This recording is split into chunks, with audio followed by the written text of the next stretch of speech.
Important দিনগুলোতে আমরা জানি এখানকার 8 আসনের যিনি আছেন মির্জা আব্বাস আসবেন, ওনাকে কলেজ কর্তৃপক্ষ দাওয়াত দিয়েছেন, কিন্তু হুট করে নাসির পাউডারি তার গ্যাং ব্যাং নিয়ে কলেজের ভিতরে চলে আসছে। আপনারা একটু বলবেন যারা দেশের জনগণ আছেন, একটা শিক্ষা প্রতিষ্ঠানে কিভাবে সে বহিরাগত নিয়ে ঢুকে? আর সবচেয়ে বড় বিষয় হচ্ছে নাসিরকে যে মানুষ ডারবি নাসির বলে, এটার সহজ প্রমাণ হচ্ছে আজকে দেখতে পাচ্ছেন এখানকার যে পরিবেশ, সে বিনা ইনভাইটেশন এখানে চলে আসছে।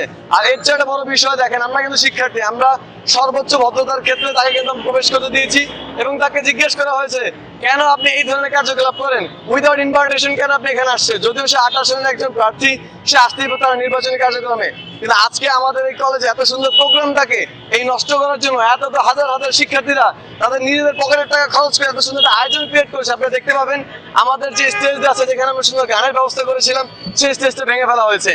আপনারা দেখতে পাচ্ছেন ভাঙার পাশে সে যে পিঠা উৎসবের যেটা আমেজ ছিল, সেই আমেজটা কিন্তু আমাদের ভিতরে নাই। এইটার দায় ভার কে নিবে? তাকে যে নাসির বলা হয়, সবচেয়ে বিষয়টা দেখতে পাচ্ছেন আপনারা, তাকে ডিম নিক্ষেপ করা হয়েছে। আমার মতো ডিমকে তাকে জুতা নিক্ষেপ করার প্রয়োজন ছিল। সাধারণ তাকে ডিম নিক্ষেপ করা হয়েছে সাধারণ শিক্ষার্থীরা, তার উপরে ক্ষোভে জ্বালা যন্ত্রণায় তাকে ডিম নিক্ষেপ করেছে। শুধু এখানকার না, দেখুন কেন তাকে ডিম নিক্ষেপ করেছে আমরা একটু বলি আপনাকে। আমাদের যে প্রোগ্রামগুলোতে এত সুন্দর করে সাজানো হয়েছে, আমাদের শিক্ষার্থীরা